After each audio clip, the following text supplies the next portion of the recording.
आज ये दूसरी मीटिंग रखी गई है। एक मीटिंग परसों भी हो चुकी है इस प्रकार की, जिसमें हमने हमारे जो विद्वान वक्ता थे, संदीप जी, हमने उनसे सानिध्य प्राप्त किया था। तो इसी क्रम में आज हम सभी जो है, आज हमारे बीच में हमारे बड़े भ्राता आदित्य जी विद्यमान हैं। हम इनसे भी सानिध्य प्राप्त करेंगे कि नेट की तैयारी के संदर्भ में हमें किन किन सावधानियों को बरतना चाहिए, और जब सप्ताह या 10 दिन बच रहे हों तो ऐसे समय में हमारी तैयारी किस प्रकार की होनी चाहिए, है ना। तो इस संदर्भ में हम इनसे बात करेंगे। तो मीटिंग हमारी अभी 5 मिनट के बाद में उनका जो वक्तव्य है शुरू हो जाएगा। तो आप सभी अपने मित्रों को जो लिंक है वो शेयर कर सकते हैं, ताकि उनका भी लाभ हो सके, वो भी जुड़ करके इसका लाभ प्राप्त कर सके। तो चलिए, समय को विलंब न करते हुए हम सभी कार्यक्रम का शुभारंभ करते हैं। तो पहले जो हमारे आज के जो वक्ता हैं, इनका थोड़ा सा मैं आप सभी को परिचय दे देता हूँ। तो आदित्य आर्य जी का जो शिक्षण हुआ है, ये गुरुकुल नोएडा, जो उत्तर प्रदेश में पड़ता है, बहुत ही श्रेष्ठ गुरुकुलों में इसकी गणना होती है। वहाँ इन्होंने अपना शिक्षण कार्य संपन्न किया है, और इन्होंने अपना बीए एमए जो भी बीए जो है वो दिल्ली विश्वविद्यालय के हंसराज कॉलेज से इन्होंने पूरा किया है। और उसके पश्चात इन्होंने लाल बहादुर शास्त्री संस्कृत विश्वविद्यालय से इन्होंने बीएड भी किया है। और उसके पश्चात इन्होंने जवाहरलाल नेहरू विश्वविद्यालय से इन्होंने एमए को पूरा करते हुए अपना 2023 में इन्होंने नेट जेआरएफ की परीक्षा भी बहुत अच्छे नंबर से उत्तीर्ण किया है। तो इसी क्रम में अभी इनका कुछ समय पहले ही दिल्ली विश्वविद्यालय में पीएचडी में भी इनका प्रवेश हुआ है, जो हमारे लिए बड़े ही गर्व का विषय है, क्योंकि गुरुकुलीय परंपरा में हमारे ज्येष्ठ और श्रेष्ठ भ्राताओं में इनकी गिनती होती है। तो आइए, आज हम इनसे सानिध्य प्राप्त करेंगे, और आज का जो ये मीटिंग है तो इसमें हम सभी मुख्य रूप से इन विषयों पर जानकारी प्राप्त करेंगे। जैसे हमारा जो बैच चल रहा है गीताश्री एकेडमी का, दिसंबर 2024 को टारगेट रख करके हमने एक बैच को शुरू किया था। सितंबर 15 से ये बैच हमारा शुरू हुआ था, और लगभग 4 महीनों में हमने 70% 75% भाग को कवर किया। 11-1200 तक हमने प्रश्नों को भी सॉल्व किया इसमें। 25 से ज़्यादा टेस्ट को लिया है, और कक्षाओं की रिकॉर्डिंग्स भी आप सभी के पास उपलब्ध है। तो क्या होता है कि परीक्षाओं के अंतिम समय में मैंने देखा कि कुछ विद्यार्थियों के अंदर कुछ शंकाएं थी, या परीक्षा को लेकर के थोड़ा बहुत संदेह था या डर था। तो इसी संदर्भ में इस मीटिंग को रखा गया है कि अंतिम समय में हम लोग कुछ ऐसे विद्वानों से सानिध्य प्राप्त करें जो इस नेट जेआरएफ की परीक्षा को दिए हैं, और उन्होंने उत्तीर्ण भी किया है, और वो आगे अपना कदम बढ़ा चुके हैं। तो हर किसी से हमें कुछ न कुछ जानने को मिलता है ना। एक सामान्य मनुष्य से भी हमें बहुत कुछ जानने को सीखने को मिलता है। तो इसी प्रकार से जो लोग विद्या के धनी हैं, विद्या में जिनका तप हमें दिखाई पड़ता है, जिन्होंने अपने जीवन में विद्या रूपी तप को करते हुए इस प्रकार की उपलब्धि को हासिल किया कि उनका जो शिक्षण के क्षेत्र में जो सबसे ऊपर जिसका नंबर आता है पीएचडी, शोध इत्यादि कार्यों तक वो पहुंचे, तो हमारा कर्तव्य बनता है कि हम उनसे भी थोड़ा सा सानिध्य प्राप्त करें। क्योंकि सामान्य व्यक्ति हमें सामान्य बातें सिखाता है, लेकिन जो विशिष्ट व्यक्ति है, विद्या का जो विद्वान व्यक्ति है, तो उससे हमें बहुत सारी चीज़ें, बहुत सारे पैटर्न, बहुत सारी रणनीतियाँ, बहुत सारी चीज़ें पता चलती हैं जो हमारी तैयारी में काम आती हैं। और केवल नेट की ही तैयारी में नहीं, अपितु नेट के अलावा भी हम जो भी परीक्षाओं की तैयारी करेंगे, तो उसमें भी ये सारी जो इनकी प्लानिंग है, जो हमें ये बातें बताएंगे, ये सभी निश्चित रूप से हमारे लिए उपयोगी सिद्ध होंगी, है ना। तो इसी क्रम में मैं बहुत ज़्यादा समय ना लेते हुए अब मैं आज के जो हमारे विद्वान हैं, वक्ता हैं, भ्राता आदित्य आर्य जी का मैं स्वागत करता हूँ कि आप आएँ और हमारे विद्यार्थियों को पहले 20 से लेकर के 30 मिनट तक आप इनका मार्गदर्शन करें, और उसके पश्चात जो है आप लोगों का जो भी नेट को लेकर के कोई प्रश्न होगा, कोई शंका होगी, तो उसका ये समाधान भी करेंगे, बताएंगे आप सभी को। भ्राता आदित्य जी का मैं स्वागत करता हूँ।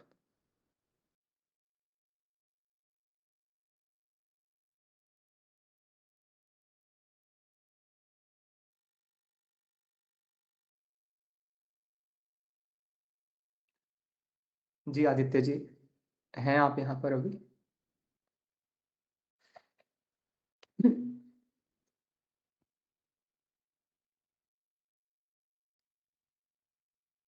चलिए, वो शायद लेफ्ट हो गए हैं। मैं एक बार फोन कर लेता हूँ उनको, ठीक है? आप सभी यहीं पर रुकिए, मैं अभी आता हूँ।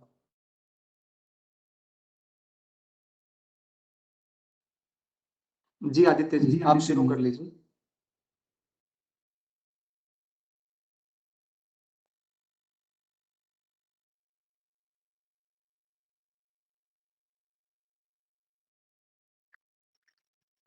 सभी को नमस्ते।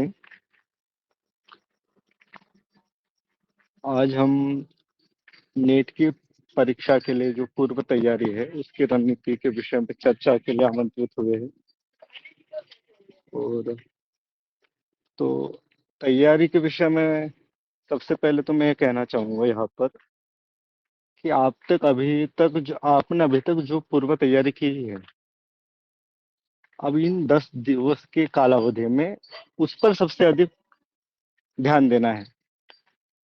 क्योंकि अगर अभी हम नए नए विषयों का करते रहेंगे तो पूर्व तैयारी जो हमने की है अभी तक वो हमारा विस्मरण होता चला जाएगा, या फिर ये कह लीजिए कि वो हमें आते हुए भी हम उस पे सही निर्णय नहीं ले पाएंगे, संशय की स्थिति बनी रहेगी। तो अधिकतर हमें यह ध्यान देना है कि जो अभी तक हमने पूर्व तैयारी की है तो सबसे ज्यादा समय हमें उसकी पुनरावृत्ति पर देना है। और अगर हमें नए विषयों का अध्ययन करना भी है तो सामान्य जो अध्ययन है उस पे ज्यादा ध्यान देना चाहिए। ज्यादा मूल ग्रंथों के गहन अध्ययन में हमें नहीं जाना है। अगर हम गहन अध्ययन करेंगे तो हो सकता है वो पढ़ा हुआ भी हम उस पे सही निर्णय उस समय परीक्षा के समय नहीं ले पाएंगे। और अगर हम जो पेपर 2 है, जो हमारा संस्कृत का अध्ययन है, उसमें 10 इकाइयों 5 विषयों को 10 इकाइयों में विभाजित किया है। पहला विषय है वेद, दूसरा दर्शन, तीसरा व्याकरण, चौथा साहित्य और पांचवा धर्मशास्त्र।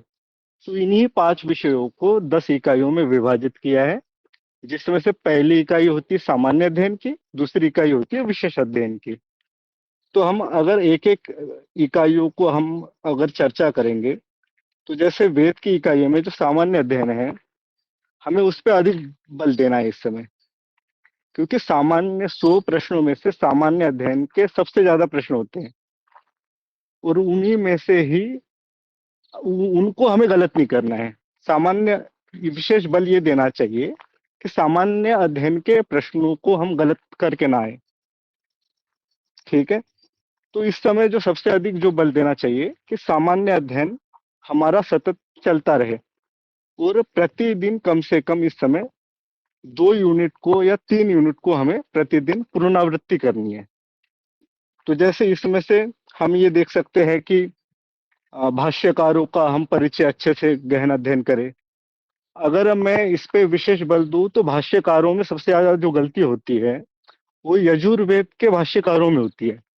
हम केवल यजुर्वेद के भाष्यकारों का अध्ययन करके चले जाते हैं, पर प्रश्न आता है कि कृष्ण यजुर्वेद का भाष्यकार कौन है इन चारों ऑप्शन में से, और हम यह पहचान ही नहीं पाते। हमें चारों के चारों जो भाष्यकार होते हैं वो यजुर्वेद के हमें हमने अध्ययन किया होता है। हम इस तरीके से विभाजित करके अध्ययन करके नहीं जाते हैं अधिक बहुत से बार। तो हमें विशेष बल देना है कि सभी वेदों को विभाजित करते हुए भाष्यकारों को पढ़ के जाना है और संख्याओं पे विशेष बल देना है। हम संख्याओं को ध्यान नहीं रखते हैं, केवल संज्ञाओं को हम पढ़ के जाते हैं। अधिक कई बार संख्या का प्रश्न बन जाता है कि कितने उपनिषद हैं। हम नाम तो पढ़ संज्ञाएं तो पढ़ के चले जाते हैं कि ये ब्राह्मण इस वेद से संबंधित है, यह आरण्यक इस वेद से संबंधित है, यह उपनिषद इस वेद से संबंधित है। तो कई बार संख्याओं का प्रश्न आता है कि सामवेद के कितने ब्राह्मण हैं या सामवेद के कितने उपनिषद हैं। तो संख्याओं को हम थोड़ा वहां पे देख के फिर घबरा जाते हैं। तो संख्याओं का भी विशेष ध्यान रखना है। जब हम संज्ञाओं को याद करते हैं तो साथ में संख्याओं का भी हमें स्मरण रखना है। तो ये विशेष ध्यान रखना है। इसी तरीके से जो ये सूक्त लगे हुए हैं, सूक्तों का एक टेबल हमें प्रतिदिन स्मरण करता पुनरावृत्ति करनी चाहिए कि अनेक बार सूक्तों के अंदर से न पूछकर सामान्य प्रश्न ही बन जाते हैं कि कौन से मंडल का है, कितने मंत्र है, या फिर इसका देवता कौन है, ऋषि कौन है। यही सामान्य प्रश्न अधिक अनेक बार आते हैं और हम गलत करके आ जाते हैं। तो इस समय हमें यही अधिक बल देना है कि हमें संज्ञाओं को नहीं भूलना है, संख्याओं को नहीं भूलना है। दो चीजें ध्यान रखनी है, क्योंकि अधिकतर जो प्रश्न बनते हैं वो संज्ञा और संख्या मतलब सामान्य प्रश्न अधिकतर बनते हैं, और जो गहन प्रश्न थोड़े कम बनते हैं। जो गहन प्रश्न होते हैं वो भी सामान्य ही होते हैं, बस यह है कि मूल ग्रंथों के बीच में से ज्यादा आते हैं। सूक्तों को हमने देखा कि हमें क्या करना है कि उनका विशेष अध्ययन ज्यादा इस समय नहीं करना है। विशेष अध्ययन को हम इस तरीके से कर सकते हैं कि बार बार हम मंत्रों का पाठ करें, सूक्तों का पाठ करते रहें। अधिकतर ये करना है कि हमें उनके संख्या संज्ञा वगैरह पे ज्यादा विशेष बल देना है। दूसरा, हम निरुक्त पे जाए तो निरुक्त के निरुक्तियों को अध्ययन करना है। उनके जो इस तरीके से हम देखें कि निरुक्त की जो परिभाषाएं हैं, जो निरुक्ताचार्य ने दिया है, औपमन्य की क्या मान्यता है या औदंबरायन की क्या मान्यता है, ये जो विशिष्ट आचार्यों की जो उन्होंने परिभाषा वहां पे उद्धृत की है, उनको अधिक ध्यान रखे कि कौन से आचार्य की क्या मान्यता है। प्रश्न आ जाता है कि यह मान्यता किस आचार्य से संबंधित है।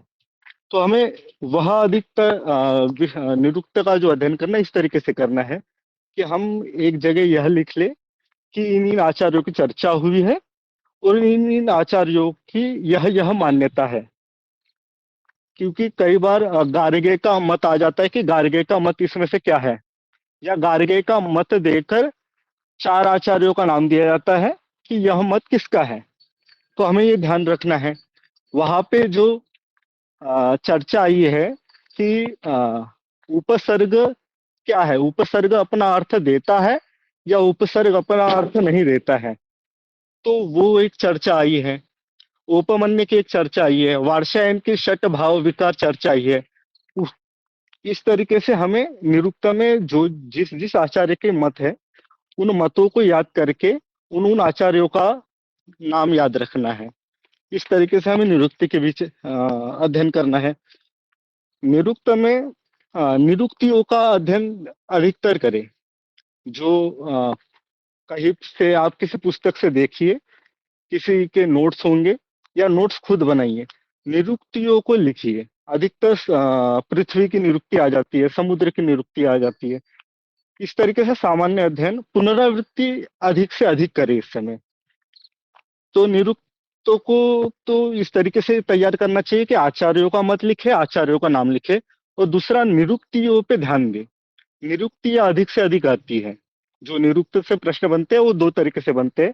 एक तो आचार्य का मत पूछा जाएगा और दूसरा निरुक्ति पूछी जाएगी कि इसकी निरुक्ति क्या है। ठीक है, इस तरीके से। फिर आगे हम देखें वेद के इकाई में वैदिक जो कर्म कांड है कि श्रोत याग क्या है और स्मार्त याग क्या है, जो यज्ञ की प्रक्रिया है उस पे से प्रश्न बनते हैं कि जैसे इस तरीके से बनेगा कि श्रोत याग कितने होते हैं, या फिर एक याग का नाम दिया जाएगा, यह याग किससे संबंधित है। जैसे षोडशी याग पूछ लेंगे कि किससे संबंधित है। तो इस तरीके से यागों का सामान्य अध्ययन जरूर पढ़ के जाए। यागों का इस तरीके से प्रश्न आते हैं, हमेशा आते हैं कि जैसे अग्नि कितने प्रकार की है, दाक्षिणात्य अग्नि किस दिशा में होती है, या गार्हपत्य अग्नि किस दिशा से होती है। जो दो कथाएं लगी है शायद, है ना, एक शायद दश पूर्ण मास याज्य के विषय में लगा है, और एक क्या, हाँ, शूणः शेप आख्यान लगा है। तो शूणः शेप आख्यान के विषय में थोड़ी कथा पढ़ के जाए, उसके विषय में सामान्य अध्ययन करके जाए, तो वैदिक कर्मकांड का जो पोर्शन है ब्राह्मण ग्रंथ वाला, वो अवश्य पढ़ के जाए। वो छोटा सा पोर्शन है, उसमें से एक या दो प्रश्न हमेशा आते हैं याग से संबंधित। उपनिषद की चर्चा इस तरीके से पढ़ के जाए कि जैसे जो मुख्य मुख्य है कि कुछ सूक्तियां पढ़ के जाए, कठोपनिषद से संबंधित, ईशोपनिषद से संबंधित, केनो उपनिषद से संबंधित जो मुख्य मुख्य सूक्ति है वो अवश्य पढ़ के जाए। इस समय सुबह का जो समय है वो उठते ही ये कर सकते हैं कि आप 4 से 5 सूक्त हमेशा फेरे।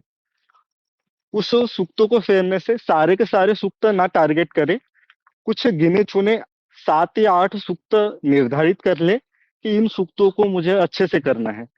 क्योंकि सूक्त का एक प्रश्न आएगा कि यह पंक्ति किससे संबंधित है, 4 ऑप्शन दिए होंगे, तो आपका कम से कम 4 में से 3 सूक्त तो आपने पढ़ ही लिए होंगे। अगर आप रोज 7 या 8 सूक्तों को प्रतिदिन पुनरावृत्ति करते हैं, उनका वाचन करते हैं, पाठन करते हैं, तो 4 ही ऑप्शन होते हैं, और 4 में से कम अगर आप 8 या 7 सूक्तों को पढ़ चुके हैं, तो आप 4 में से एक ऑप्शन तो सही कर ही सकते हैं। तो इस तरीके से छोटे या जो आपको पहले से पढ़े हुए हो, उन सूक्तों को टारगेट करें कि मुझे प्रतिदिन ये 7 या 8 सूक्तों को प्रतिदिन पाठ करना शुरू उठते ही। तो इससे क्या होगा, क्योंकि 4 ही ऑप्शन होते हैं, ये पंक्ति पूछी जाएगी, तो 4 में से कम अगर आपका पढ़ा हुआ भी नहीं हो, तो आप 4 में से 3 तो पढ़ ही चुके हो कम से कम। तो इस तरीके से सूक्तों को तैयार करें।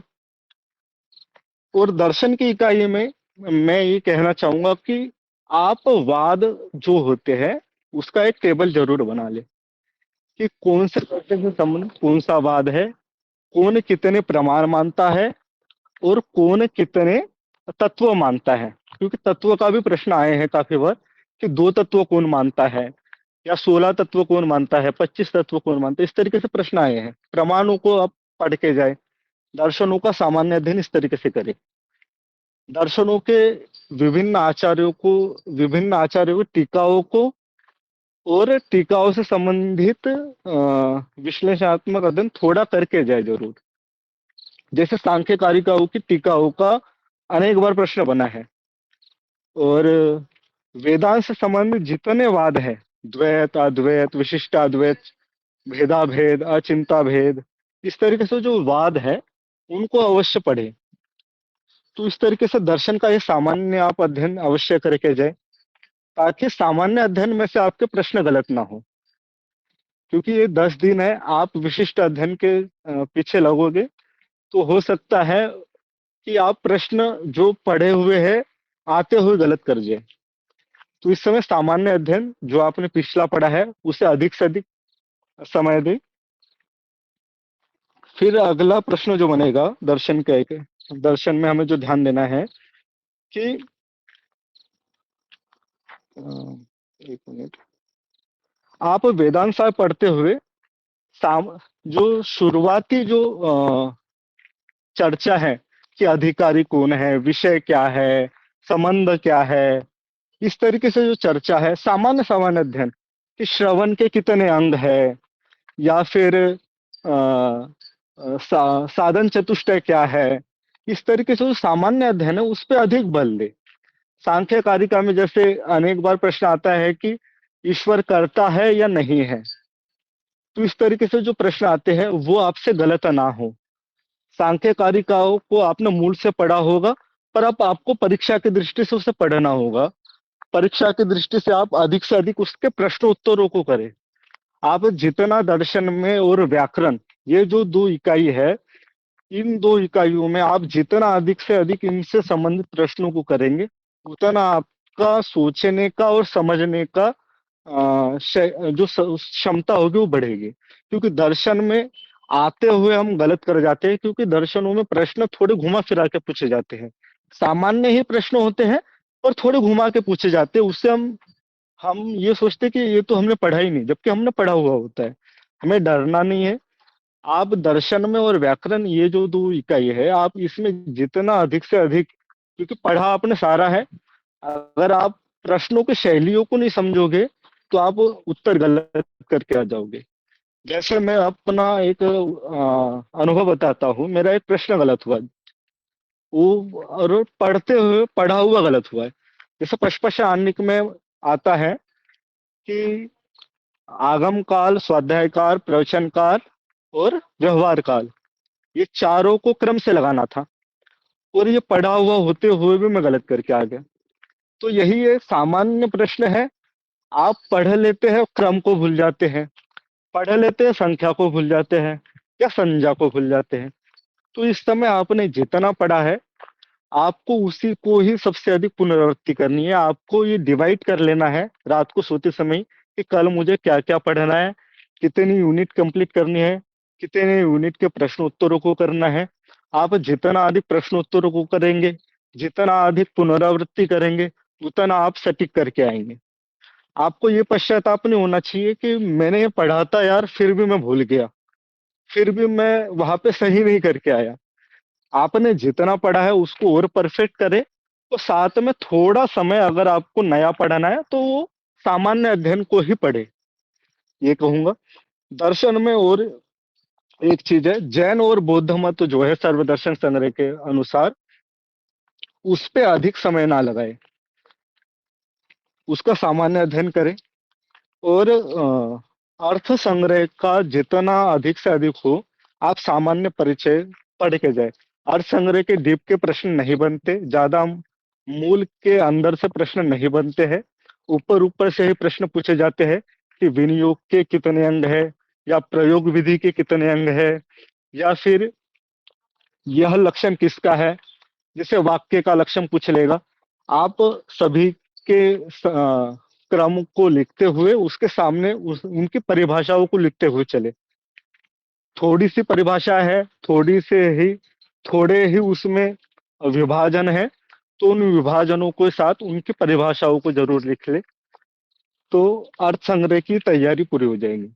और प्रतिदिन हो सके तो प्रतिदिन या दूसरे दिन एक सिलेबस पूरा कंप्लीट हो जाना चाहिए इस समय। 2 दिन में 10 यूनिट आपकी कंप्लीट हो जानी चाहिए इस समय। अगर आप इस समय 10 दिन में शेष जो तैयारी है उस तरीके से करनी चाहिए कि प्रतिदिन ज्यादा से ज्यादा पुनरावृत्ति करे और जल्दी जल्दी करे।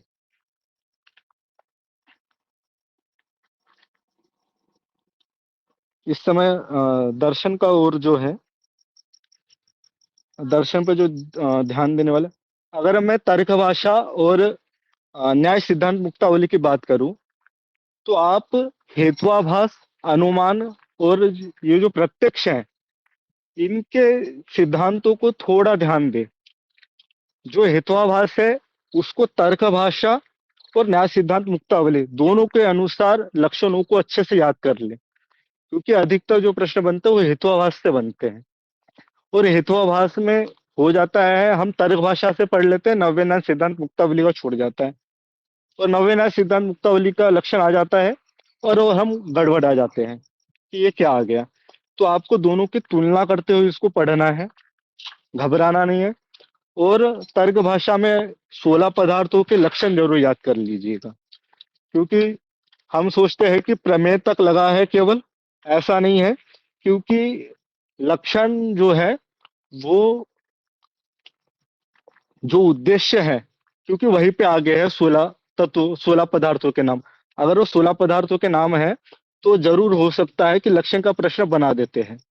तो आप 16 पदार्थों के लक्षण जरूर याद करके जाइएगा, ताकि ये ना हो कि यहाँ पे तो सिलेबस में प्रमेय तक ही है, बाकी का तो छोड़ ही दिया है। ऐसा नहीं है, वो शुरू में ही सूत्र आ गया है तो उसका लक्षण पूछ लेते हैं, तो ये ना हो कि आपको लक्षण याद नहीं है। और इसी तरीके से व्याकरण में सामान्य अध्ययन जरूर करके जाए। जितने भी आचार्यों के नाम है उनके जो लिखा हुआ साहित्य है व्याकरण का, उन लिखे हुए ग्रंथों पे जो टीकाएं हैं वो भी अवश्य देख के जाए, क्योंकि अनेक बार क्या होता है भट्टोजी दीक्षित के ग्रंथों पे जो नागेश की जो टीकाएं हैं उनमें से प्रश्न बन जाता है। तो इस तरीके से टीकाओं का भी हमें स्मरण हो।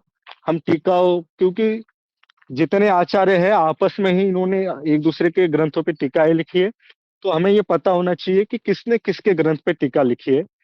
तो ये अध्ययन अवश्य करके जाए। ये सामान्य अध्ययन है, इसमें से त्रुटि नहीं होनी चाहिए।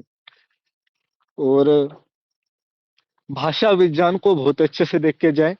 वाक्य के जो भेद है उनको देख के जाए। भाषा परिवार को देख के जाइए। इसका सामान्य अध्ययन अवश्य करके जाइए। भाषा विज्ञान में से प्रश्न बनते हैं, 2 से 3 प्रश्न, कभी कभी 3 तो आते ही है, कभी कभी हो सकता है 1 आ जाए, पर भाषा विज्ञान के प्रश्न बनते हैं, काफी अच्छे से प्रश्न बनते हैं और मिलान के लिए बन जाते हैं। वो प्रश्नों को करते समय प्रश्नों को अच्छे से पूरा पढ़े। कई बार हो जाता है कि न जो होता है वो आखिरी में होता है, हम प्रश्न पढ़ते ही उसको सकारात्मक प्रश्न समझते हुए उसको सकारात्मक उत्तर देते हैं, जबकि प्रश्न में नकारात्मकता पूछी जाती है, कि निषेध पूछा जाता है कि नहीं है। हम निषेध को न आखिरी में होते हैं, जल्दबाजी में न को पढ़ते नहीं या उसको उसके ऊपर ध्यान ही नहीं देते। तो प्रश्नों को अच्छे से पूरा पढ़े, समझे कि निषेधात्मक प्रश्न है कि अनिषेधात्मक प्रश्न है। इस तरीके से पूरा गंभीर होते हुए, स्थिर होते हुए प्रश्नों को पढ़े, फिर ऑप्शन को चूज करें। अगर किसी प्रश्नों का आपको उत्तर आता भी नहीं है, तो हो सकता है कि आप अगर ऑप्शन पढ़े हैं 4, तो 4 में से 3 ऑप्शन के विषय में आपने पढ़ा हो, चौथा आपने पढ़ा नहीं है, तो इस तरीके से भी आप प्रश्नों को जिसे कहते हैं तुक्का मारना, वो कर सकते हैं। हो सकता है आपने पूरा विस्तृत अध्ययन किया है, 3 के विषय में आपको अध्ययन है, चौथा आपको नहीं आता है, तो वही होगा। तो इस तरीके से आप ध्यान देते हुए सही उत्तर लगाए। तो भाषा विज्ञान पे आपको अच्छे से अध्ययन करना है, क्योंकि सामान्य अध्ययन है और इन दिनों में इसी पे विशेष ध्यान देना है। और अगर मैं विशिष्ट अध्ययन में बात करूं, तो परिभाषाएं और संज्ञा सूत्र, इन सूत्रों को अच्छे से पढ़ के जाए। जैसे पद के विषय में जो सूत्र है, भ संज्ञा के विषय में जो सूत्र है, जो संज्ञाए सूत्र है, उनको अवश्य पढ़ के जाए, क्योंकि किसी किसी संज्ञा के 3 3 सूत्र है, आपस में मिलते हैं सूत्र। तो इस तरीके से आप संज्ञाओं को अच्छे से पढ़ के जाए, परिभाषाओं को अच्छे से पढ़ के जाए, इनमें से प्रश्न बनते हैं। और विशिष्ट अध्ययन में मैं ये कहूंगा कि संधि, समास और कारक, इन 3 पे विशेष अध्ययन करें। इनमें से ही व्याकरण में सबसे ज्यादा प्रश्न बनते हैं। और इसके बाद अगर किसी में बनते हैं तो कृदंत है। तो कृदंत का भी मैं ये कहूंगा कि कृत्य प्रत्यय जो है उनका विशेष अध्ययन करके जाए। आगे पशपशानी का सामान्य अध्ययन आपको अच्छे से होना चाहिए, विशेषकर जो प्रयोजन बताए, 5 मुख्य और 13 गौण, केवल इनके नाम पता ना हो, इनके विषय में जो चर्चाएं की है उसका भी आपको पता होना चाहिए, क्योंकि चर्चा देते हुए ये कहा जाता है कि यह किस प्रयोजन से संबंधित है। तो इस तरीके से विशेष अध्ययन में पशपशानिक में इस तरीके से करे कि विशेष बल प्रयोजन पे दे, और प्रयोजन के बाद जो सूत्र है उसमें उन सूत्रों पे विशेष, जो शब्द की नित्यता के विषय में है, कि लोकतः शब्द की नित्यता है, इस तरीके से जो आगे जो चर्चा है सूत्रों में, सूत्रों को विशेष पढ़े ले, ज्यादा डीप में जाते हुए। 13 गौण प्रयोजन, 5 मुख्य प्रयोजन और जो सूत्र सूत्र है पशपशानिक में, उसमें विशेष अध्ययन करे। वाक्य पदी में आप जो इस समय ये कहूंगा कि संस्कृत प्रतिस्पर्धा प्रकाश जैसे जो पुस्तकें हैं उनमें से जो किसी की क्या बोलते हैं उसे, नोट्स वगैरह जो होते हैं, उस तरीके से अध्ययन कर सकते हैं। क्योंकि वाक्य पदी में से क्योंकि ज्यादा डीप प्रश्न पूछे नहीं जाते हैं, ऊपर ऊपर से सामान्य चर्चा ही पूछी जाती है। तो वाक्य पद्धति में विशेष अध्ययन इस समय करना मैं उचित नहीं मानूंगा। आप सामान्य अध्ययन करें वाक्य पद्धति के विषय में। व्याकरण की जो विशिष्ट अध्ययन की इकाई है उसमें से आप सबसे ज्यादा जो फोकस है संज्ञा, परिभाषा, सूत्र, संधि, समास, कारक और कृदंत में से कृत्य प्रत्ययों पे विशेष बल दे। इसमें से अधिक प्रश्न बनते हैं। वो पशपशानी के 5 गुण, 5 मुख्य प्रयोजन, 13 गुण प्रयोजन और जो सूत्र है उस पे अधिक विशेष अध्ययन करें। यहाँ पे यही चीज है। वो साहित्य में भी सामान्य अध्ययन जो है उस पे विशेष बल दे कि जो आचार्य है उनका क्रम आपको याद हो काल से। इसी प्रकार जो व्याकरण के आचार्य है उनके भी काल का क्रम याद होना चाहिए पूर्वापर की अनुसार। क्योंकि कई बार आचार्यों के नाम दिए जाते हैं और कहते हैं कि काल के अनुसार इनको लगाया जाए। तो इस तरीके से प्रश्न बनते हैं, तो काल के अनुसार उनका अध्ययन किया जाना चाहिए। और यहाँ पे भी साहित्य में भी जो जो आचार्य है और जो जो यहाँ पे जो शास्त्र है या वाद कह लो, उन वादों पे विशेष अध्ययन होना चाहिए आपका। अब विशिष्ट अध्ययन में साहित्य में मैं ये कहना चाहूंगा कि आप अलंकार पढ़ते हैं तो अलंकार के आप जब लक्षण और उदाहरण तो काव्य प्रकाश के अनुसार याद करना ही है आपको, जो 9वें और 10वें उल्लास में है। पर विशेष बात मैं ये कहूंगा कि आपके जो 8वीं यूनिट में जो साहित्य लगा है, महाकाव्य, नाटक या गद्य, तो महाकाव्य और नाटक में जो ग्रंथ, जो साहित्य लगा है उनके शुरू के जो श्लोक होते हैं उन श्लोकों का आप अलंकार जरूर देख ले। जैसे रघुवंश के शुरू के श्लोकों के अलंकार पूछ लेते हैं, या फिर जो अभिज्ञान शाकुंतलम है उसके प्रथम अंक के जो शुरू के 2-4 श्लोक है उसमें से कभी ना कभी एक श्लोक को देखे उसमें से कौन सा अलंकार है, इस तरीके से प्रश्न बनता है। तो इस तरीके से जो रघुवंश है या किरातार्जुन में उसके शुरू के 4-5 श्लोकों के आप जरूर अलंकार देख के जाइए।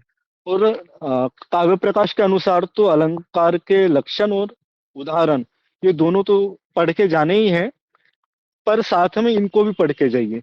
अगर अतिरिक्त अलंकार के उदाहरण पूछेंगे तो वो यही से पूछेंगे, या तो रघुवंश के शुरू के श्लोकों में या किरातार्जुनीम के, इस तरीके से, या फिर अभिज्ञान शाकुंतलम के, या फिर क्या बोलते हैं अपना ये उत्तर रामचरित के। तो इस तरीके से अलंकारों को इस तरीके से पढ़ के जाना चाहिए।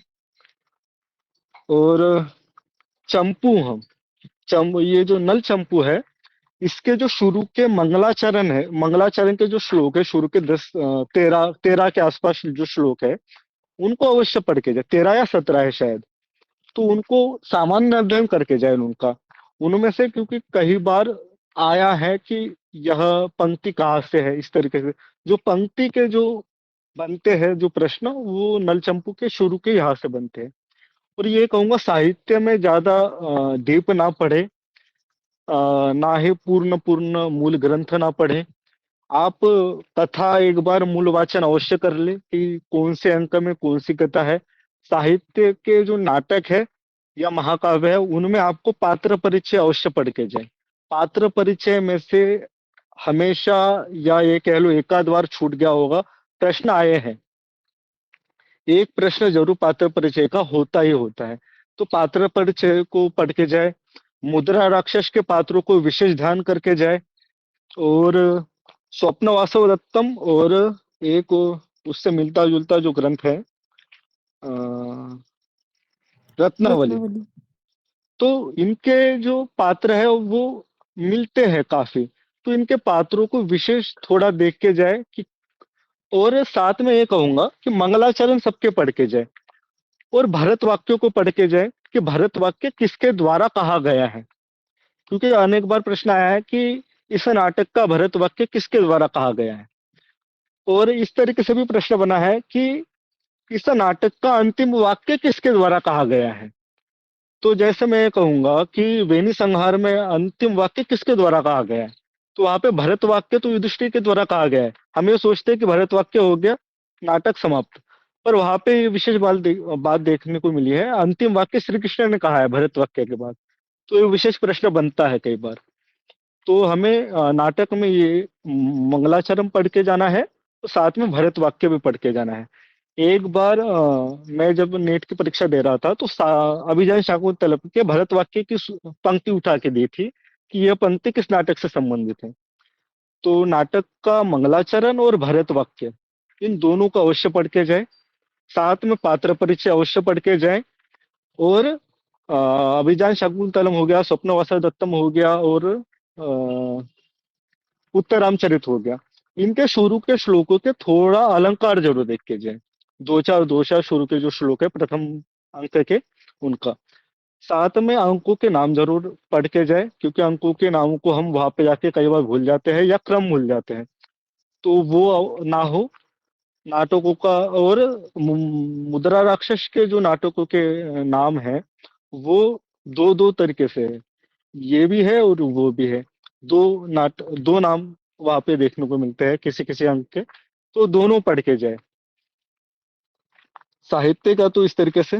अब जो साहित्य का जो लक्षण ग्रंथ है, उनमें विशेष बल देना चाहिए हमें, कि उनका जो सामान्य अध्ययन है, कि अ, कितने लक्षणा के भेद इसमें बाने हैं, या फिर उत्तम अधम काव्य के लक्षण क्या है, या काव्य का लक्षण क्या है। साहित्य दर्पण में जो प्रथम परिच्छेद है, उस समय साहित्य दर्पणकार ने किस आचार्य का खंडन किस वाक्य के द्वारा किया गया है, इस बात को अवश्य पढ़ के जाए। क्योंकि यह पूछा जाता है कि मम्मट का अनलंकृति का खंडन किस प्रकार से किया है, ऑप्शन दे देगा किसके माध्यम से किया है। या फिर ध्वन्यालोककार का खंडन किस वाक्य के द्वारा किया गया है, ऑप्शन दे देगा चार। तो वह खंडन मंडन जो है वो अवश्य पढ़ के जाए। प्रथम परिच्छेद उसका विशिष्ट अध्ययन करे, क्योंकि प्रश्न वहां से अधिक ज्यादा बनते हैं। और जो बात के जो प्रश्न होते हैं वो सामान्य ज्यादा बनते हैं, कि लक्षणा के भेद, या फिर कितने भेद इसके हैं, या कितने कितने उस तरीके से मान्यता है, या फिर यह कि इनमें से क्या दोनों में से क्या वो मान्य किया गया है। इस तरीके से प्रश्न बनते हैं सामान्य। तो प्रथम परिचय साहित्य दर्पण का विशेष पढ़ के जाए। वो लक्षणा का जो पढ़ना है, उसके कितने भेद माने हैं, या फिर कौन से लक्षणा का कौन सा उदाहरण बनता है, या इस उदाहरण में कौन सी लक्षणा है। इस तरीके से लक्षणा का अध्ययन करके जाए। काव्य प्रकाश में ये कहूंगा कि जो प्रथम उल्लास है उसका भी विशेष अध्ययन करके जाए। लक्षण अच्छे से याद हो। लक्षण आप सभी जो लक्षण ग्रंथ के जो लक्षण है, विशेष विशेष लक्षणा का, या ध्वनि का, या फिर अभिधा का, या फिर काव्य का लक्षण हो गया, या अधम काव्य का लक्षण हो गया, उत्तम काव्य का लक्षण हो गया, उसका उदाहरण हो गया। इस तरीके से अवश्य पढ़ के जाए। और साथ में ध्वन्यालोक का जो है, ध्वन्यालोक के शुरू की कारिकाओं को अच्छे से अध्ययन करें। उसमें से कई बार जो ध्वन्यालोक के जो प्रश्न बनते हैं वो शुरू की कारिकाओं से अधिक बनते हैं, उनके उदाहरणों से बनते हैं। तो उनको थोड़ा सामान्य अध्ययन करके अवश्य जाए। अब जो 9वीं इकाई है, साथ में हाँ छंदों को अवश्य पढ़े। 9वीं इकाई में मैं कहूंगा कि रामायण, महाभारत और पुराण, इन तीनों को जब आप अध्ययन करें, तो साथ में ये पता हो कि संख्या कितनी है, कितने अध्याय है, या कितने कांड है, कौन सा बड़ा है कौन सा छोटा है। इस तरीके से सामान्य अध्ययन करें। साथ में इनकी टीकाओं का या भाष्यकार का अध्ययन अवश्य करें। साथ में इन पे आधारित जो काव्य है, या महाकाव्य है, या नाटक है, या चंपू काव्य है, उनका जरूर अध्ययन करके जाए, जो सामान्य अध्ययन में आता है। रामायण के अधिक या महाभारत के अधिक प्रश्न इसी तरीके से बनते हैं कि कौन सा नाटक इन पे आधारित है, या कौन सा महाकाव्य इन पे आधारित है। इस तरीके से पढ़ के जाए, या किस अध्याय में इसकी विषय वस्तु है, या किस कांड में इसकी विषय वस्तु है। रामायण के जैसे जाबाली नास्तिक खंडन है, यह प्रश्न आया था। तो जाबाली नास्तिक खंडन किस कांड में है, यह प्रश्न आया था। तो थोड़ा कांडों की विषय वस्तु या अध्यायों की विषय वस्तु आपको पता होनी चाहिए, कि किस अध्याय में या किस कांड में क्या विषय वस्तु है। तो इस तरीके से कि दुर्योधन का वध किस अध्याय में किया गया है, कितने दिन दुर्योधन सॉरी भीष्म सेनापति रहे, कितने दिन द्रोणाचार्य सेनापति रहे। इस तरीके से जो सामान्य विषय वस्तु है प्रत्येक अध्याय की, आप थोड़ा या प्रत्येक कांड की रामायण के आधार पर थोड़ा थोड़ा अवश्य देख के जाए। और पुराणों में ये कहूंगा कि आपको 18 पुराणों के नाम याद होने चाहिए। उनका थोड़ा यह याद होना चाहिए कि इसमें क्या विषय वस्तु है, और किस पुराण का किसने उपदेश दिया और किसको दिया। इस तरीके से भी प्रश्न आते हैं कि विष्णु पुराण का उपदेश किसने दिया और किसको दिया। तो ये आपको थोड़ा विषय वस्तु, जो सामान्य विषय वस्तु है, वो आपको पता होना चाहिए। और उसका जो विभाजन है पुराण का, थोड़ा जो मुख्य मुख्य पुराण है उनका विभाजन जरूर याद करके जाइए। और पुराणों का विभाजन इस तरीके से भी है, राजसिक, तामसिक और सात्विक, इस तरीके से पुराणों 18 पुराणों को विभाजित किया है कि कौन कौन से पुराण सात्विक है, कौन कौन से पुराण राजसिक है, कौन कौन से पुराण तामसिक है। इस तरीके से थोड़ा आप देख के जाइए पुराणों के विषय में। और साथ में, हाँ, ये जो स्मृतियों का सामान्य परिचय अवश्य देख के जाए। अर्थशास्त्र के विषय में मैं ये कहूंगा कि अर्थशास्त्र के विषय में शुरू के जो अध्याय है, आपको अध्यायों के नाम याद होने चाहिए। और शायद मुझे लग रहा है इसमें से जो प्रश्न अधिकतर बनते हैं वो शुरू में से ज्यादा बनते हैं। बाद वाले जो अध्याय है उनमें से प्रश्न इस तरीके से बनते हैं कि कौन सा किसका मत है। जैसे वहां पे पांच छह आचार्य है जो पहले चाणक्य उनका मत उद्धृत करते हुए फिर आखिरी में अपना मत स्थापित करते हैं। तो वो जो आचार्यों के नाम है और उनके जो मत है उनका आप अवश्य अध्ययन करके जाए। जैसे विशालाक्ष, भारद्वाज, पाराशर, पिशुन और दो चार और आचार्य है, बाहुदंती वगैरह वगैरह। तो उनका आप अवश्य थोड़ा मत पढ़ के जाए। और चाणक्य का क्या मत है कि पुत्र को जो रूठा हुआ पुत्र है उसको रखना चाहिए, मार देना चाहिए या कहीं बाहर रखना चाहिए, इस विषय में जो मत है। और गुप्तचर के विषय में क्या मत है, गुप्तचर की जो व्यवस्था है उसको अच्छे से पढ़ के जाए। गुप्तचर कितने हैं, किस तरीके से उनकी व्यवस्था है, उनको कहाँ कहाँ नियोजित किया गया है, इस विषय में थोड़ी चर्चा अवश्य पढ़ के जाए। अभिलेख और लिपियों के विषय में थोड़ा, अभिलेख पर ज्यादा ध्यान दे तो लिपियों के विषय में भी थोड़ा पढ़ के जाए, क्योंकि सामान्य अध्ययन है, इसमें से अधिकतर प्रश्न बनते ही बनते हैं। अभिलेख के विषय में यह प्रश्न बनता है कि कौन सा अभिलेख किससे संबंधित है या किस काल में है। काल अवश्य पढ़ के जाए। अभिलेखों के विषय में क्या विषय वस्तु है वह अवश्य पढ़ के जाए।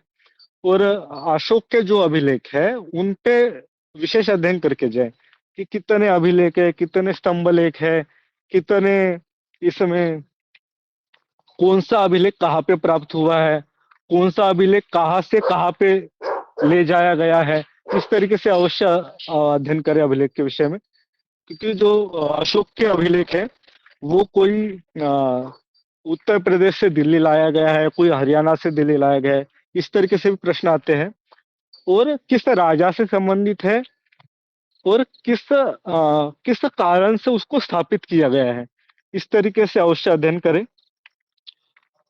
अब जो धर्मशास्त्र का जो विशिष्ट अध्ययन है उसमें मैं ये कहूंगा कि मनुस्मृति का सभी अध्यायों का पारायण अवश्य करें और विशेष चर्चाओं पे ज्यादा ध्यान केंद्रित करें।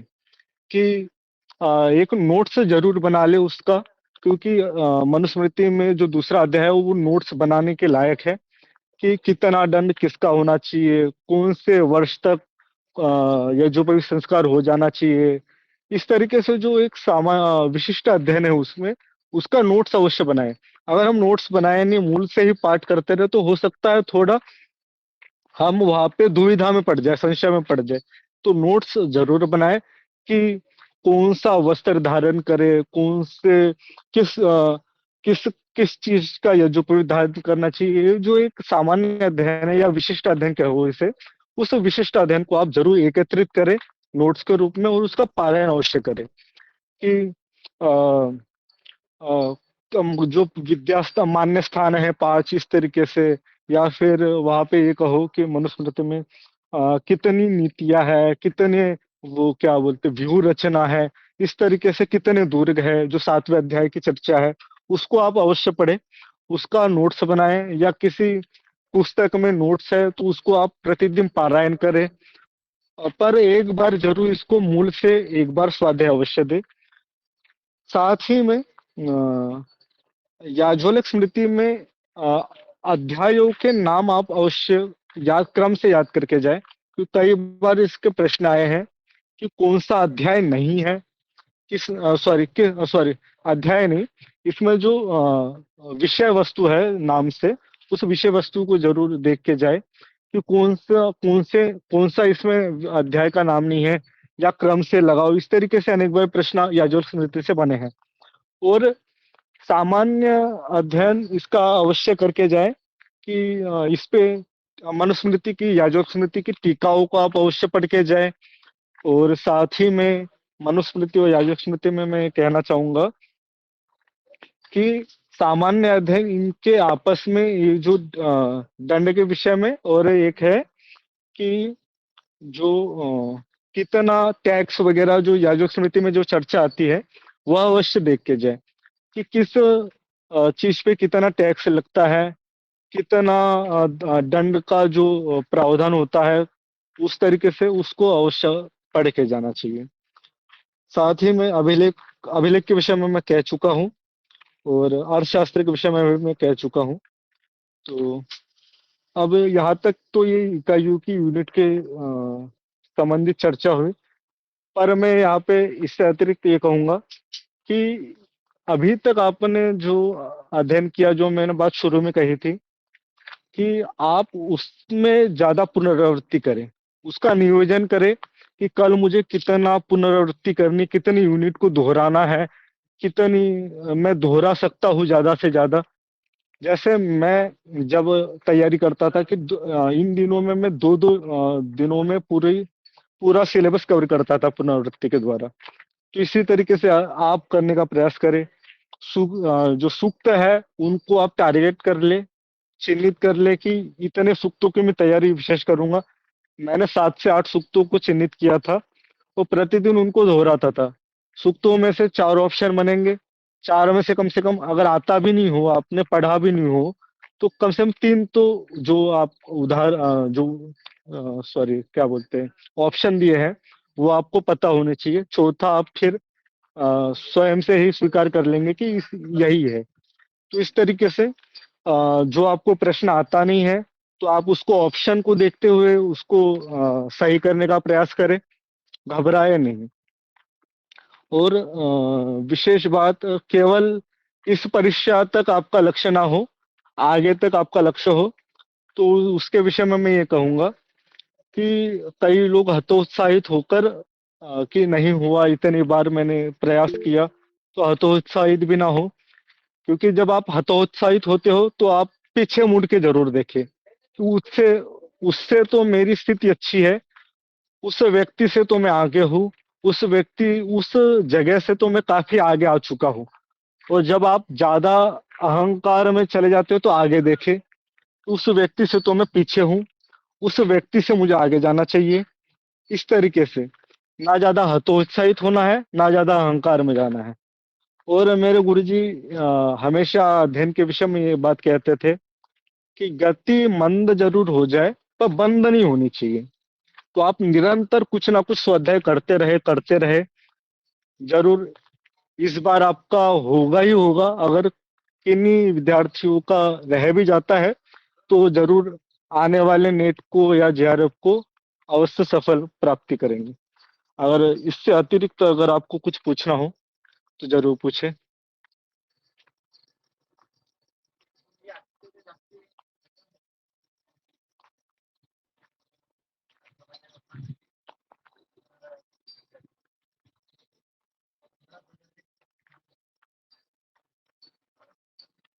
जी, आप में से किसी विद्यार्थी का अगर कोई प्रश्न है तो आप पूछ सकते हैं।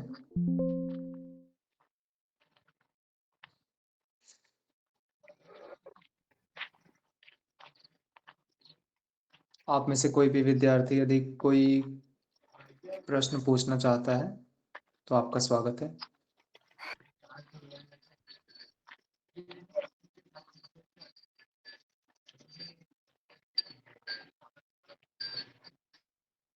जी, आकांक्षा जी, आप कुछ बोलना चाहते हैं? गुरुजी नमस्ते। जी, बोलिए। तो ये जो हमारे एग्जाम होते हैं, ये सब एमसीक्यूज में होते हैं या फिर इनमें लॉन्ग भी होते हैं, जैसे कि लॉन्ग शॉर्ट्स ऐसे लिखने को होता है ना, कि लॉन्ग इतने नंबर का होगा, इस टाइप में? नहीं, सभी प्रश्न, एक प्रश्न 2 नंबर का होगा आपका, और ऑप्शनल ही है। 4 ऑप्शन में से आपको एक ऑप्शन चूज करना है, इसी तरीके से होगा। हाँ जी। किसी और का कोई प्रश्न हो?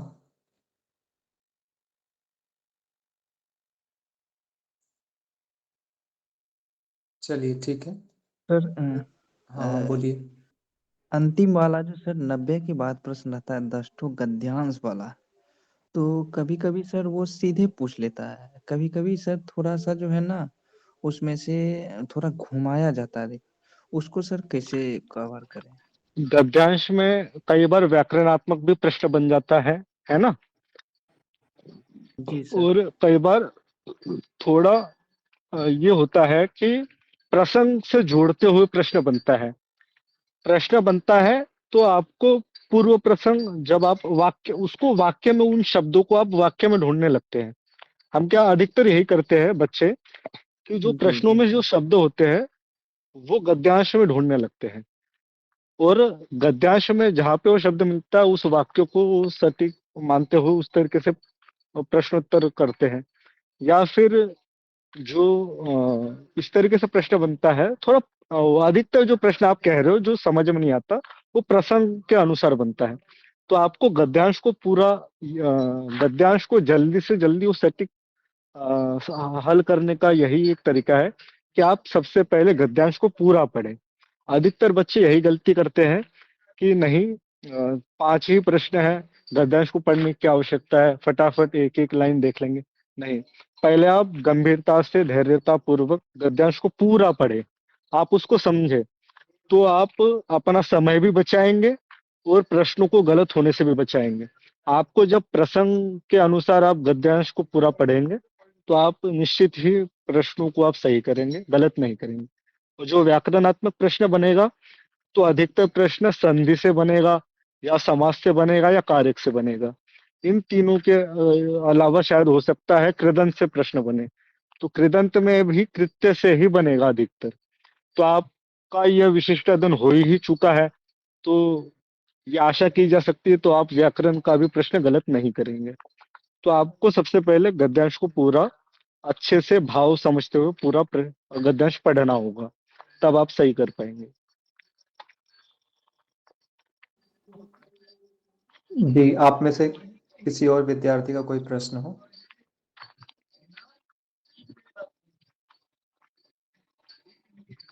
बैच वाले जो विद्यार्थी हैं, मानसी जी, सुमन जी, पूजा जी, भविष्य, देव जी। और समास के विषय में एक बात और करना चाहूंगा अमृत जी में। जी जी। अगर आप समास को मूल से नहीं पढ़ पाए हैं, और आप चाहते हैं कि मेरा समास गलत ना हो इस समय भी, तो आप इस तरीके से भी काम कर सकते हैं कि आपके पास अगर वैयाकरण सिद्धांत कौमुदी हो, तो आप क्रम से उन सूत्रों को एक तरफ लिखें और दूसरी तरफ उनके उदाहरणों को लिख लें। जी तो आप इस इस परीक्षा के बाद आप उसको मूल से पढ़ेंगे। पर अभी आप 2-4 दिन में अगर उन सूत्र और उदाहरणों को अगर आप पढ़ ले, कि कौन से, अधिकतर प्रश्न इस तरीके से बनते हैं कि इसका समास विग्रह क्या है, लौकिक विग्रह क्या है, अलौकिक विग्रह क्या है, या किस सूत्र से यह घटित हुआ है। तो आप लौकिक विग्रह, अलौकिक विग्रह और सूत्र, इस तरीके से आप अगर टेबल का निर्माण कर ले तो भी आप इस जो अभी परीक्षा होने वाली है उसमें आप समाज का प्रश्न गलत नहीं करेंगे, सही करके आएंगे। यह एक साथ में मेरे एक साथी ने इस तरीके से किया। वो उसने मूल से नहीं पढ़ा तो टेबल का निर्माण कर लिया। उसने सूत्र लिखा, लौकिक विग्रह लिखा, उदाहरण का अलौकिक विग्रह लिखा। तो इस तरीके से उसने अध्ययन किया और उसका आज समाज काफी अच्छी स्थिति में। क्या हम जी संधि बताइए। का भी कर सकते हैं ऐसे? जी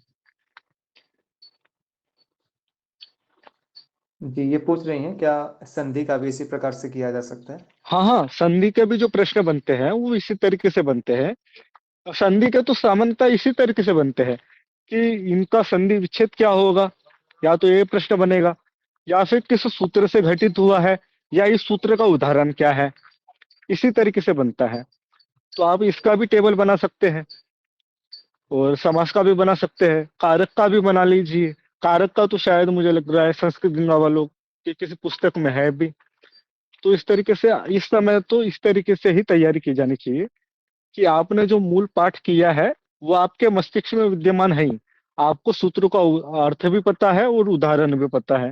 तो आप सूत्र को जब आप पढ़ेंगे तो आपको पता ही लग जाना चाहिए कि यूक्रेन नीचे क्या कर रहा है। तो आपको पता है यूकोनिची का अर्थ। अब बार बार पुस्तक खोल के यूकोनिची का अर्थ पढ़ने का तो ये समय है नहीं। तो आप सूत्र और उदाहरण इस तरीके से फेरते हुए चलेंगे। तो इस तरीके से तैयारी की जानी चाहिए व्याकरण के इस समय, क्योंकि इतना समय है भी नहीं कि आप पुनरावृत्ति, आप सूत्र, उदाहरण, अर्थ इस तरीके से करेंगे। आप केवल इस समय यह है कि टेबल आपके पास हो, आप सूत्र को पढ़े, उदाहरण को पढ़े और वो समझ जाए, क्योंकि आपको सूत्र का अर्थ पता ही है। आप फटाफट उसको घटाए और आगे आगे चलते रहे जल्दी जल्दी। जी आप में से किसी और विद्यार्थी का कोई प्रश्न हो?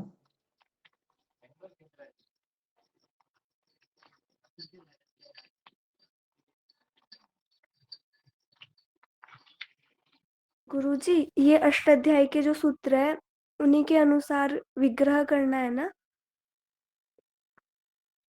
किससे संबंधित? जी वैयाकरण, आपने बोला ना कि संधि में वैयाकरण हाँ से हाँ हाँ, बिल्कुल बिल्कुल। आपका जो सिलेबस है उसमें लिखा हुआ है कि कारक आपको किससे संबंधित पूछेंगे, किस पुस्तक के आधार पे पूछेंगे, संधि किस पुस्तक के आधार पे पूछेंगे। ये आपके सिलेबस में दिया हुआ है। जैसे आप देखेंगे तो समास जो है लघु सिद्धांत कौमुदी के अनुसार पूछा जाएगा, तद्धित जो है सिद्धांत कौमुदी के अनुसार पूछा जाएगा, कारक जो है सिद्धांत कौमुदी के अनुसार पूछा जाएगा, है ना। तो आपके सिलेबस में दिया हुआ है कि किस पुस्तक के आधार पर पूछा जाएगा। तो उन्हीं पुस्तक में से उदाहरण आएगा, उन्हीं पुस्तक में से आपको वो घटाना है ना। हाँ तो जी। अष्टाध्यायी का क्रम तो है ही, वो तो आप जिसने पढ़ा होगा वो तो ठीक ही है, उसको तो कोई समस्या ही नहीं होगी। पर अगर जो अष्टाध्यायी क्रम से नहीं भी पढ़ा है तो यहाँ पे सिलेबस में दिया हुआ है कि कौन कौन सा प्रकरण जो है वो किस पुस्तक के आधार पर पूछा जाएगा। जी गुरुजी। जी आप में से और किसी का कोई प्रश्न हो? सर एक प्रश्न है कि बिल्कुल पूछिए। जैसे कि संस्कृत वाले में दिया रहता है, ऊपर में एक प्रश्न आता है ना कि कार्य ये है, कारण ये है, ये सच है, सत है या असत है, या दोनों सही है या एक सही है एक गलत है। तो उसको सर किस अनुसार से देखा जाए, अपने अनुसार से या कि पुस्तकीय अनुसार से या दोनों से? ये इस तरीके के प्रश्न जो होते हैं वो अधिकतर मूल पंक्तियों के आधार पर बनते हैं। अगर आपने मूल अध्ययन किया है तो आप इसको अवश्य ही सटीक उत्तर इसका करेंगे। अगर आपने मूल नहीं पढ़ा है तो थोड़ा समस्या हो सकता है। ये इस तरीके से प्रश्न अधिकतर है या फिर व्याकरण में से बनते हैं, तो दर्शन में से अधिकतर बनते हैं। तो आपका दर्शन का जो भाग है वो थोड़ा आपका पढ़ा हुआ हो तो इस तरीके से प्रश्न आपके थोड़े, आप मतलब पढ़ा हुआ होगा तो गलत होंगे नहीं। दर्शन का पढ़ा हुआ नहीं है तो हो सकता है कि आपको फिर तुक्का ही मारना पड़ेगा।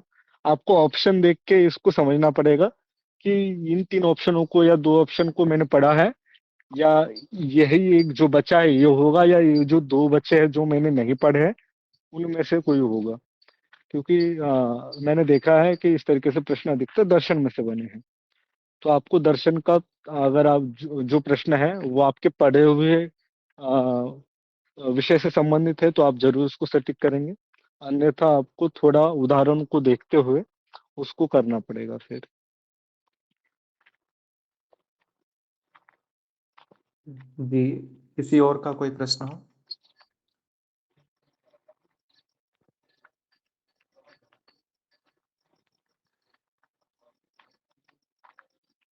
चलिए, शायद नहीं है प्रश्न आप सभी का। तो आज की मीटिंग में बड़ा अच्छा लगा, और आप सभी को कैसा लगा ये तो अब बाद में पता चलेगा, मैं पूछूंगा आप सभी से। बाकी मुझे बड़ा अच्छा लगा, काफ़ी सारे पॉइंट्स समझ में आए। आप लोगों के लिए भी बहुत सारी चीज़ें महत्वपूर्ण थी, और मैं आप सभी को पढ़ाता हूँ तो मेरे लिए भी बहुत कुछ इसमें था जिसको मैं ध्यान रखूंगा पढ़ाते हुए। भ्राता जी ने जो जो बिंदु बताए, वैसे तो काफ़ी सारे बिंदु ऐसे थे जो हमसे टच हो रहे थे, जो हमने किए हैं वैसे ही हमने पढ़ा है, तो वो भी हमारी नज़र में आ रहे थे। बाकी कुछ कुछ जो बिंदु हैं जैसे व्याकरण इत्यादि के हैं, तो ये पैटर्न मेरे भी दिमाग में था कि व्याकरण में आप जो भी टॉपिक पढ़ोगे, खास करके लघु सिद्धांत कौमुदी अथवा कौमुदी वाला, सिद्धांत कौमुदी वाला, तो उन सब में अमरीश आपको जी, सब में ही मैं इस तो चीज़ ये को फॉलो कहूंगा, करना है। सबसे पहले मैं तो ये, आपको जो, अमरीश जी, हेलो, जी एक मिनट। व्याकरण में मैं तो यही कहूंगा कि वैयाकरण सिद्धांत कौमुदी के अनुसार ही पढ़ा जाए। अगर वो वहां पे प्रकरण लघु सिद्धांत कौमुदी के अनुसार भी लगा हो तो वैयाकरण के अनुसार आपको ये होगा कि थोड़े अधिक सूत्रों को पढ़ने को मिलेगा, और उदाहरणों और अधिक उदाहरणों के माध्यम से समझने को मिलेगा।